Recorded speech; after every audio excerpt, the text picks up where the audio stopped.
Even though there is so much at stake, Justice Scalia's Supreme Court seat looks to be vacant for quite a while. Senate Majority Leader Mitch McConnell rushed to say that the decision should be left to the next president at least a year. But President Obama is vowing to move ahead. Here's ABC's chief White House correspondent, Jonathan Karl. The battle lines over Justice Scalia's replacement on the Supreme Court were drawn in no time. Republican presidential candidate Ted Cruz tweeting this 5 minutes before the Supreme Court or Scalia's family confirmed he had died. Justice Scalia was an American hero. We owe it to him and the nation for the Senate to ensure that the next president names his replacement. Less than an hour later, Senate Majority Leader Mitch McConnell declared this vacancy should not be filled until we have a new president. But President Obama, who praised Scalia as one of the most consequential thinkers ever to serve on the court, made it clear he is ready to fight over replacing him. I plan to fulfill my constitutional responsibilities to nominate a successor in due time.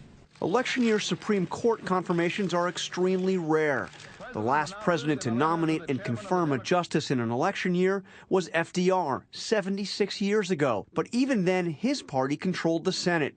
Although Scalia became a hero to conservatives and a nemesis to liberals, his own confirmation was entirely uncontroversial. He was approved 98-0. Even Joe Biden voted to confirm him. The battle to replace him will play out in Congress and on the campaign trail. It's already happening. We should not allow a lame duck president to essentially capture the Supreme Court in the waning months of his presidency. It is outrageous that Republicans in the Senate and on the campaign trail have already pledged to block any replacement that President Obama nominates. As for who President Obama will nominate, he will likely choose a candidate Republicans respect, such as Merrick Garland, the chief judge of the D.C. Circuit Court of Appeals, a moderate who has won praise from Republicans. Jane Kelly, confirmed unanimously by the Senate as a circuit court judge in 2013. And finally, Sri Srinivasan, who was confirmed as a circuit court judge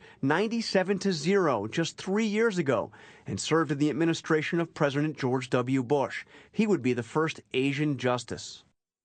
Jon Karl joins us now from the White House. Now, John, would it make a difference if President Obama were to nominate a judge who has already been confirmed by the Senate but to a lower court?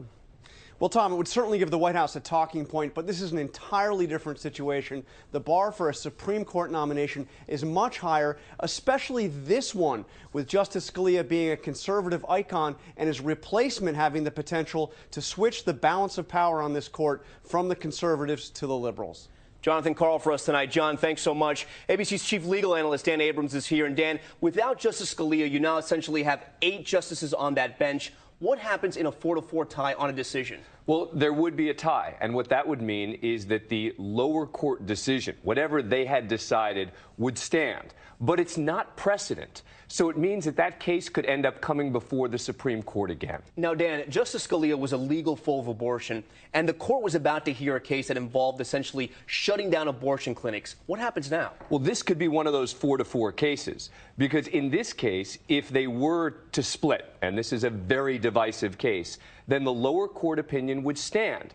The lower court basically sided with the supporters of the law. That would mean that the clinics, many of them close, and this case could be in front of the Supreme Court again at a later date.